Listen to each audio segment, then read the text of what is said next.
welcome to another edition of Health Solutions with Shawn and Janet Needham, where Team Needham discusses everything healthcare. I'm your host, Shawn Needham, and I am streaming live from my podcast studio at my house, and I am super excited to have Sean Casey back on our show today. He is going to be discussing the importance of gut health in athletes. As athletes, before, during, and after our athletic performance, it's important that we absorb nutrients and micro and macronutrients, and we're going to discuss a little bit about that. And remember that just because you might not consider yourself an athlete, all of us are meant to eat like athletes. We're designed to be active, and so eating like an athlete is very important, whether you think you're an athlete or not. So, Sean, welcome back to our show. Hey, well, it's great to be on again. Thank you so much for having me. Gut health is so important on so many levels, and I like how you really mentioned whether you're an athlete or not, the stuff applies to everyone. Good gut health equals good body health, so important area to focus on. Right, it's where all of our nutrients are absorbed, whether it be micronutrients like vitamins and minerals and electrolytes, or macronutrients like carbohydrates and fats and proteins. So if our gut is not healthy, we can't perform optimally. And that means even if we don't think we're an athlete, or even if we don't even exercise regularly, we still need good gut health to absorb those nutrients so we can perform our day-to-day duties. You hit the nail on the head. Yeah. Absolutely. You hit the nail on the head. I was actually doing consultant work with some people yesterday, and they were asking about, supplements, this and that. And in terms of importance of things, and I was kind of giving them, hey, here's my top 5. And they were actually surprised when I listed like vitamins and minerals is actually my second most important. And gut health was number 1. They're like, wait a minute, that doesn't make sense. Actually, it does make sense, because if your body isn't able to absorb those nutrients, it's like trying to throw, kick a soccer ball at a cement wall and expecting the person on the other side to be able to receive it. Right. I mean, and that's what I tell patients too, is that, although vitamin D is very important and essential fatty acids and omega-3s and a multivitamin, multimineral, if you can't absorb that because you don't have good gut health, then it's almost worthless. I mean, yeah. I mean, not almost worthless, but you got to, it's a process to get your gut health better, so you can absorb those nutrients. No, absolutely. Right there with you on that. So tell us a little bit about the importance of gut health in an athlete. Give us some examples. So when it comes to gut health in athletes, 2 things always pop in my mind, and I should kind of preface this. I think gut health is one of the most underappreciated things for athletes. Everyone thinks about like the blood, sweat, and tears of training, performance, etc. Where, and I think everyone can see like the physical exertion. Everyone can see like the emotional exertion. I mean, watching the Olympics, you have people, crying. So, all that's there, but no one really thinks about the gut implications of training and the stresses put on the gut. And so when I'm looking at gut health, I always think of 2 different things. One is the ability to absorb nutrients, which we touched on. So as you know, as a competitive bike racer yourself, trying to fuel yourself during competition is really challenging. How do you work around there? Getting nutrition beforehand, during, and afterwards. And the other thing that's gaining more attention, which is underappreciated by a lot of people, but just how physical stress is hard on your gut lining and can lead to developing things like leaky gut, which is basically a fancy way of saying, different endotoxins, different inflammatory cytokines, and kind of travel from your gut lining into your general circulation, where it can wreak havoc and cause a lot of inflammation, chronic disease type issues. Yeah, and remember, our gut is not just made to absorb the good nutrients, but it's also made to protect us from the bad things, like you just said, endotoxins and some of the things that can cause inflammation. Bad things, it kills the bad things and makes sure we don't absorb them. And then, it gets the good things into our system. So that's why it's so important to have good gut health. No, absolutely, on everything. And I think the one thing that I always think about, and this goes for anyone throughout the day, whether you're an athlete or non-athlete, is being able to absorb those essential nutrients. I think when I'm working with athletes, so let's say if I'm working with a competitive athlete who's doing an endurance event, is being able to find ways to get that nutrition during event. When you're burning through 1,000 calories during that competition, it's important to be able to pull those in. Finding easy carbohydrates can be a nice source of nutrition. One thing that we've talked about a lot in previous conversations is even hydration and the electrolyte component. And so here's something that's really fascinating that affects both performance, whether concentration during the day for just general everyday living, from athletics, or performance, or even the gut health performance, is the hydration factor. That's one thing we know. If you're low in hydration, electrolytes, it's going to be harder to focus. You're going to have more headaches. Your performance from a fitness standpoint is going to suffer during the event. But it's also been shown if you're dehydrated, it'll actually speed up the breakdown of the gut lining, causing leaky gut, which is fascinating. And it only takes a 1.5% body weight loss before these symptoms start, which, if you're exercising on a hot day, even if you're not exercising, just gardening, mowing the lawn, it's easy to lose that amount of water. And basically what's happening when you're moving a lot in hot weather, the blood that would normally go to your gut lining is now getting shunted off to your skin layer to help get rid of body heat, your muscles to help hydrate them. And so that's one of the cool things, and reinforces the importance of hydrating yourself during any physical activity, whether running, riding a bike, mowing the lawn, gardening, things of that nature. So how much hydration? What I always recommend to people is, my general rule of thumb that I tell everyone is, I want people drinking enough water such that they have to go to the bathroom every hour and a half to 2 hours. If you're going more than 2 hours during the day without, going to the bathroom, you're probably already starting to dip on the wrong side of things. And then the other thing that I'm always looking at too is, if I'm working with someone who's losing a lot of water weight because they're outside, I like to kind of measure body weight pre and post competition. And that way you can see how much you lose during a given event. And at that point, what I'm then looking at is, per pound of body weight you lose during the event, you want to be drinking roughly 1 pint of water to recoup that over the course of the day. And once you kind of know what those numbers are, you can kind of plan ahead to gauge how much hydration you should be drinking during that physical activity event. And what about electrolytes? Electrolytes, I think, are critical. I always tell people, if you're not putting electrolytes in your water, that's like putting gasoline in your car that doesn't have any petroleum in it. You're going to be missing the electrical circuitry that's running the body. So what is, as far as, do you have a formula that you give your patients to add electrolytes? Are there certain electrolytes you like them to use? The one that I really like using with respect to electrolytes is what's called Element. It's if you look it up, it's called LMNT. Mm-hmm. I like that for a couple different reasons. One, that it does a lot of third-party testing on it to make sure label accuracy. If someone's a competitive athlete, they test it for banned substances, so you don't have to worry about it triggering something if you're doing a blood test. The other thing that I actually really love about it, and I think this is where most electrolytes miss the boat, is there is a lot of sodium in it. Yes, 1 gram. 1 gram of sodium per serving, which sounds like you're a fan of it as well. Yes. And that's what I see is, so many people are concerned, sodium, blood pressure, et cetera, where almost all these companies are just putting what I call fairy dusting amounts of sodium into it. I'm like, we need high doses of sodium, if we're going to town on there. How about yourself? What do you find works well? Yeah, I like Element. I'm not really picky when it comes to electrolytes. I just use something, and I probably maybe am over trusting of maybe some of those companies, whether it be Noon. I use Noon a lot. Oh, that's a nice one. Yep. Almost every bike shop has them. Hammer Nutrition makes good electrolyte tabs. I'm not really picky. Sometimes, when you're at an event and there's an aid station with electrolytes, you have to use what they have. Yeah. So I think that's also another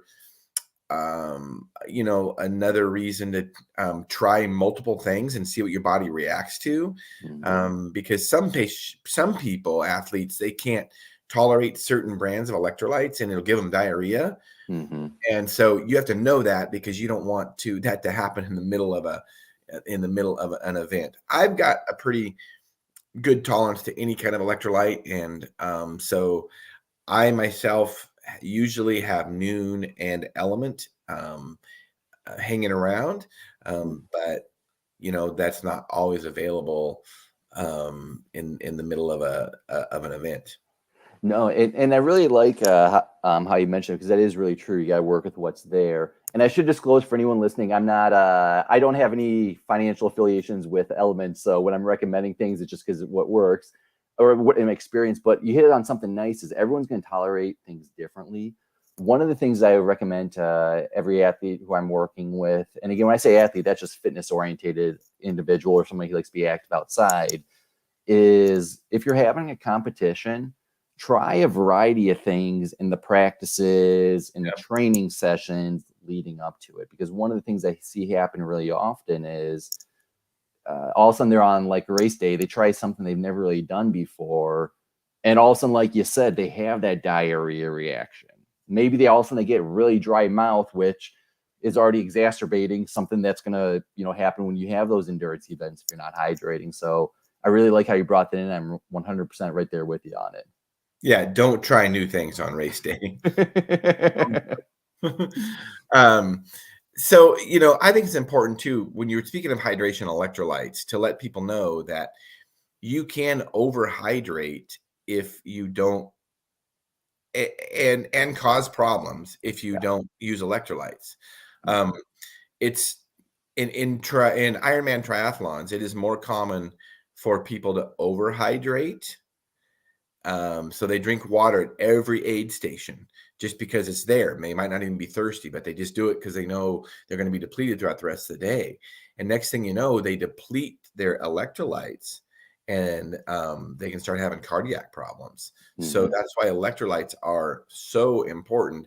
And one of the things about electrolytes is our bodies are pretty good, or really good, with our gut saying, hey, that's too much. And then you get diarrhea. Now, that's not always the case. Some people are more sensitive than others at that.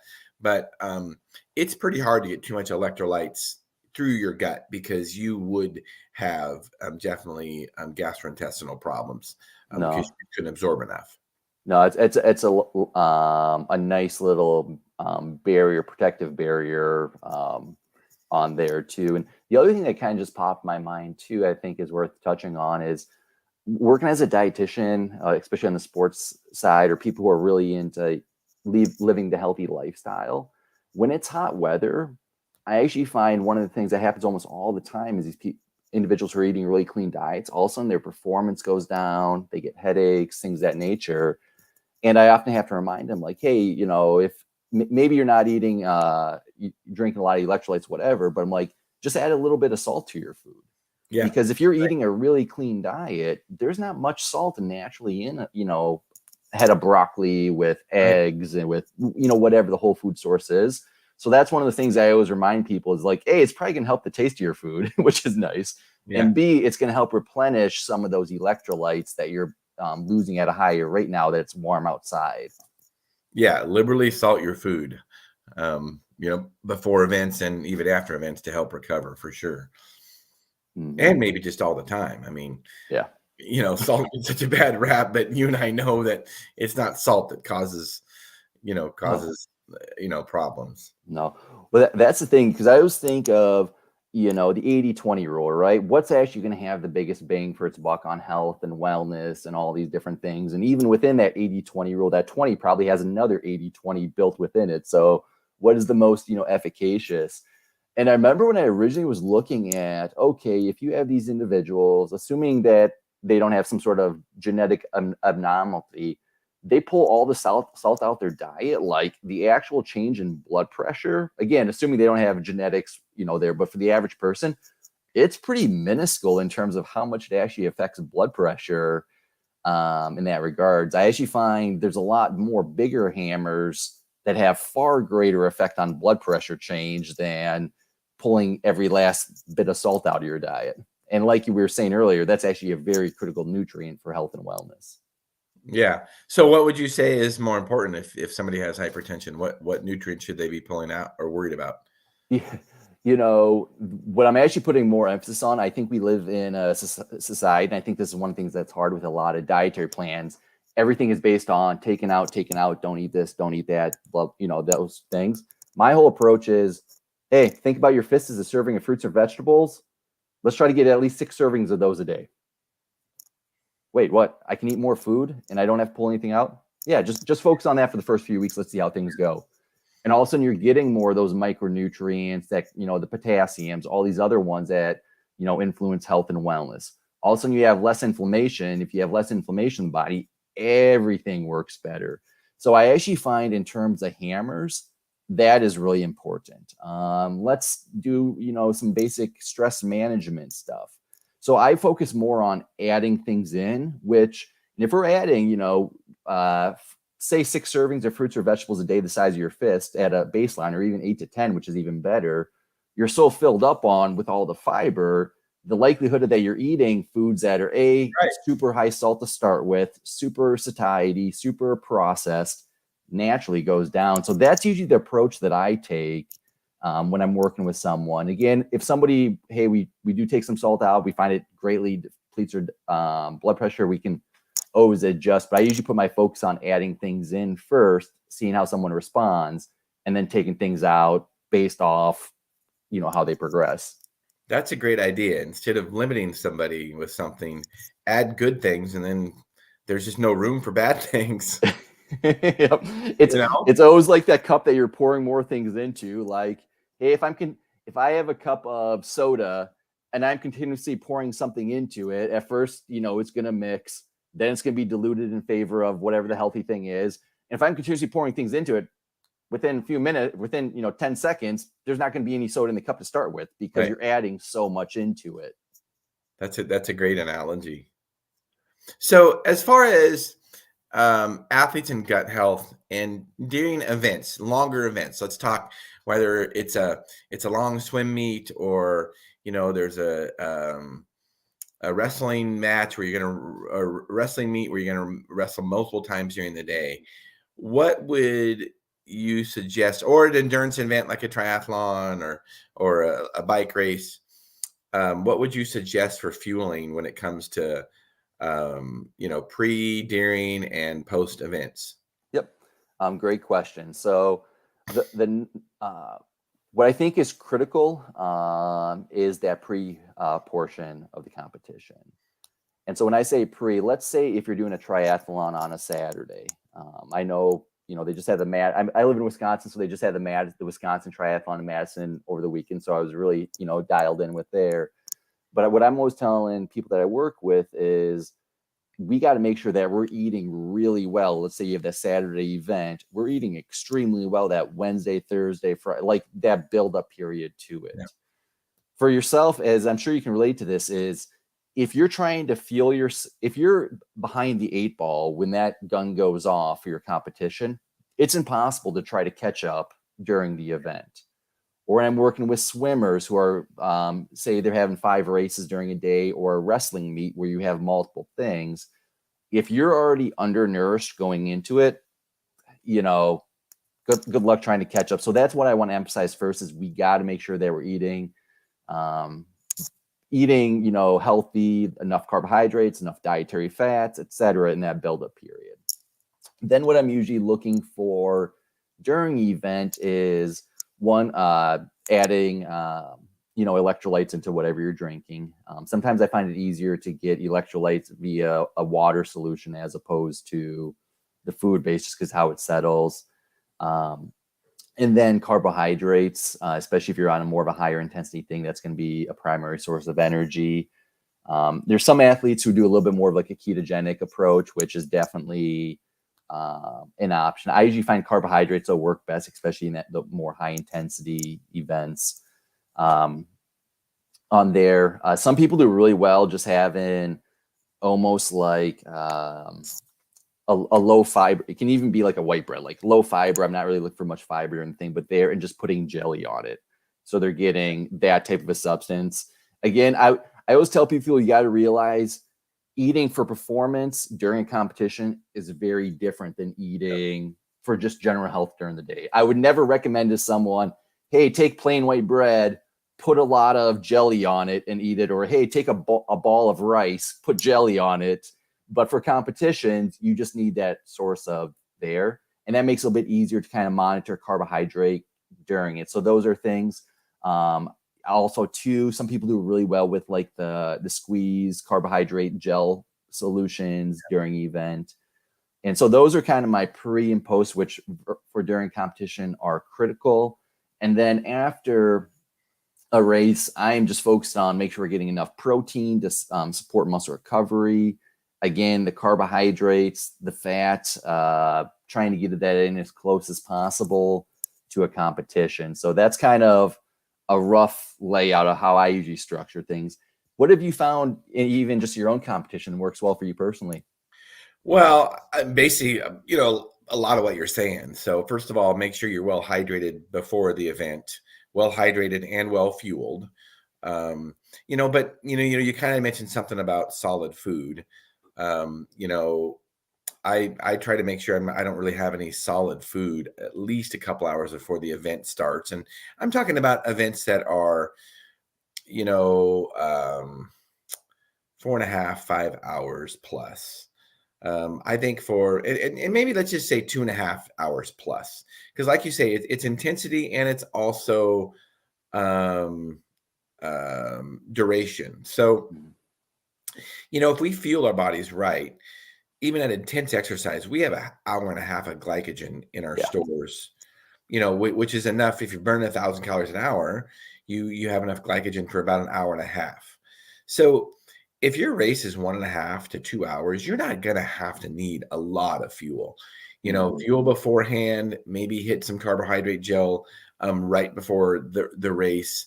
And, of course, have water and electrolytes, but you're probably not going to need a lot of fuel. Now, if you know ahead of time that the race is going to be, 5 hours long, then you're going to have to start fueling, before your glycogen is depleted. So you don't start fueling an hour and a half in, you start fueling 15, 20, even 30 minutes in. Now, you try to have a plan to fuel every 15 minutes or whatever. Now, as you can imagine, like in a lot of things that happens, when, you're in a race, you can have that plan, but that plan typically just gets thrown away, usually after a couple hours, because of, situations. You lose a water bottle. Like I lost a water bottle.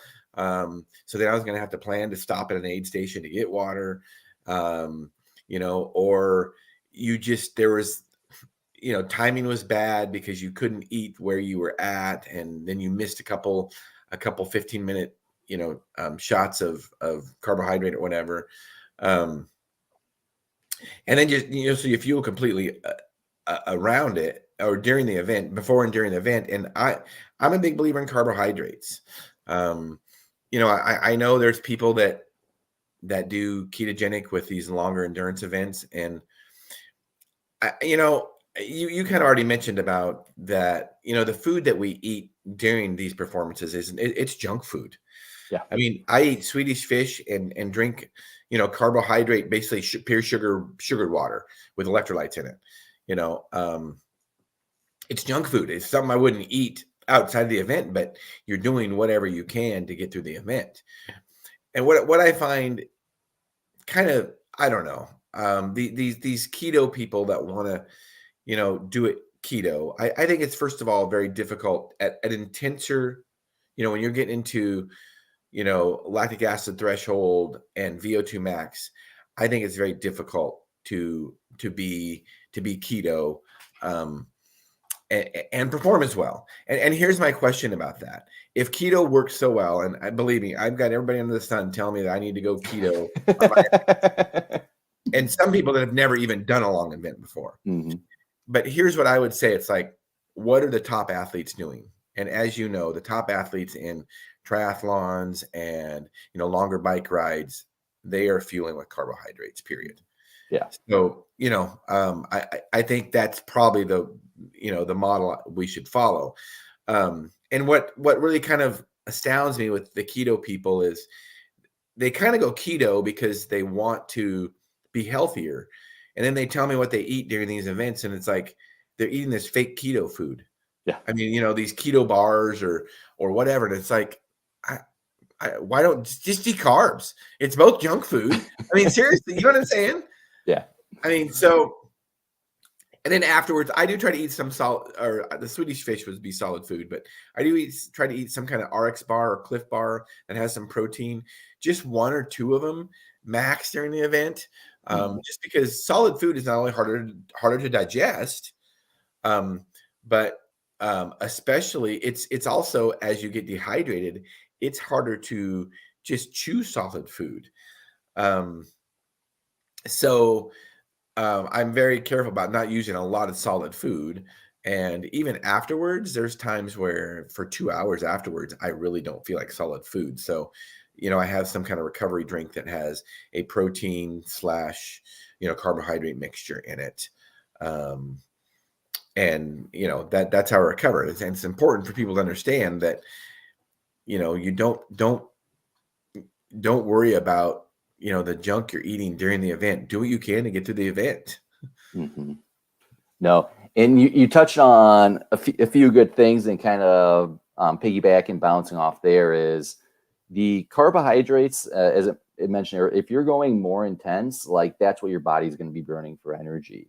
Yep. And so you always think about, and they always talk about marathon runners who are bonking. Well, basically, for those who aren't familiar, bonking refers like you just hit a wall and you crash. And that's once they run out of those carbohydrate supplies.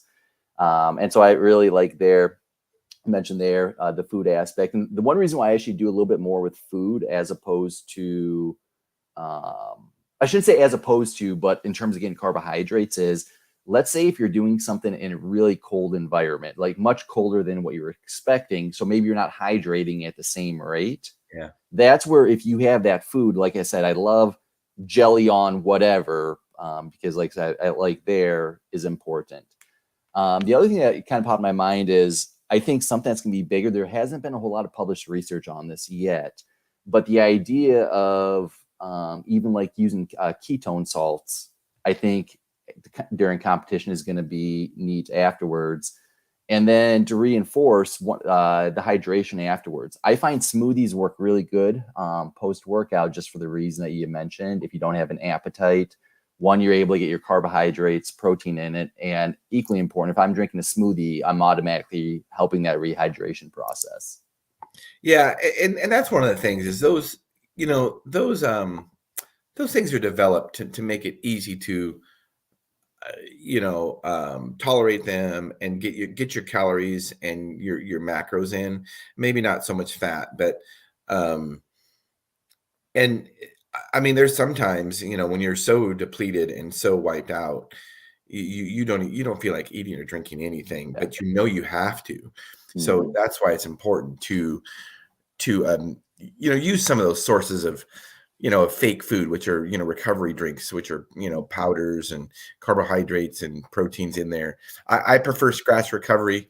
There's a lot of companies that make good ones. Hammer makes a good one too. Hammer Recovery. But that's the first thing I do after I finish the race, even if I just don't feel like eating or drinking anything, is I drink that recovery drink just so I get it in my system so your body can start to recover. No, absolutely. And the one thing I want to touch on too is, as refers to fueling for your performance, is understanding how intense the duration of your performance is as it relates to, say, your Gatorades or any of these carbohydrate solutions. And it pops in my mind because right now it's getting towards the end of the baseball season. But one thing I always think about is how many kids playing Little League are running around drinking bottle after bottle of Gatorade or something of that nature while playing a sport like baseball, where you're moving. Let's be honest, unless you're a catcher or pitcher, if you're an outfielder, if you play an entire 9-inning game, you might be moving a total of 1 minute, during the thing. Yeah. Well, and so things like that, you don't need a whole lot of carbs. No, besides walking out to the field and back. That's, I mean, seriously, yeah. And I do think, and I'm glad you brought that up, because I do think, we're talking about fueling before and after, or before, during, and after these events, but I do think for the majority of people, Shawn, this is just honest to gosh truth, especially for the ones that are very weight conscious. They're not as performance conscious as they are weight conscious.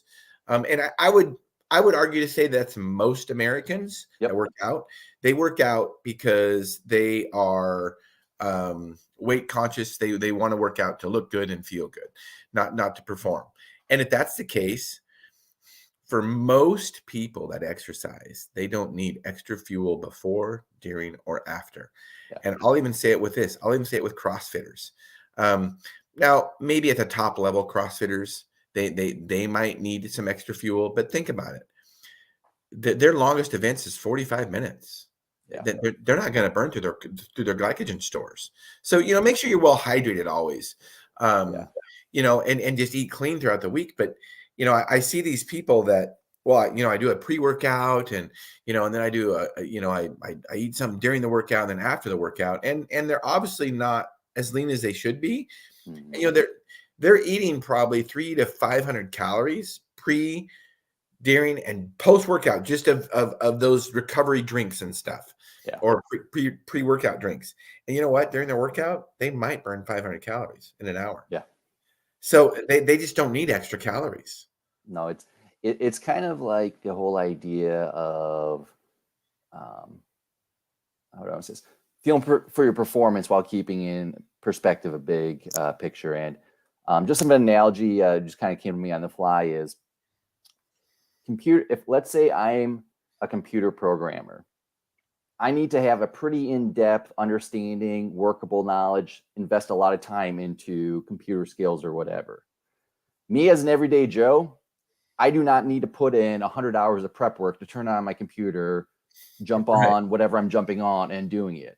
So what I need for my job is significantly different than what a computer programmer needs for his job. And I think that's kind of the way with the fitness and with athletes is, for somebody who's doing this on a professional level or a highly competitive amateur level, what they need to perform well is significantly different than what the average person needs to perform well. Kind of like me as someone who uses a computer versus an actual computer programmer. Yeah, that's a really good analogy. So as we wrap this podcast up, Shawn, if you had to say what the most important thing of fueling or hydration for an athlete, how would you sum that up in 2 sentences? Make sure you're drinking a pound, or not drink a pound of water. That'd be a whole lot of water. I would say if I had to put 2 very easy bullet points, drink enough hydration with enough electrolytes such that you have to go to the bathroom every hour and a half to 2 hours. That'd be the first bullet point. Second bullet point would be is don't test anything out on a competition day.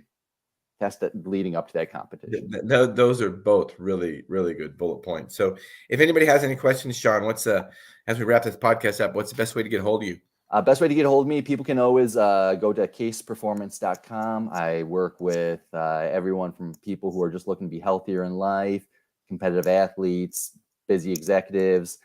That's a great way to get a hold of me. The other easy way is on Facebook. I'm really active on Facebook, trying to post different things about health and wellness, different things that are catching my attention. I'm usually really quick and back on messages from there. So those would be the best 2 routes to get a hold of me.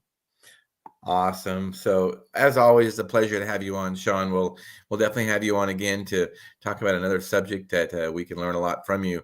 Our goal is to educate and empower individuals to take charge of their own health. And I think you've helped us realize that goal. So thank you so much, Shawn. Hey, well, thank you so much Shawn, for having me on. It's been a pleasure. And I look forward to the next time. Awesome. Thank you. And Thursday, tune into our regularly scheduled podcast. We have Dr. Wolfson on. He is natural cardiac doctor, and we are going to be talking about statins. Because cardiologists and statins go hand in hand, but not with him. And we're going to be talking about mountain biking because he's a mountain biker also. So you don't want to miss out our regularly scheduled podcast, 8 a.m. to 9 a.m. Thursday, Pacific Standard Time. Thank you for tuning in to Health Solutions with Shawn and Janet Needham. Thank you, Shawn. Thank you.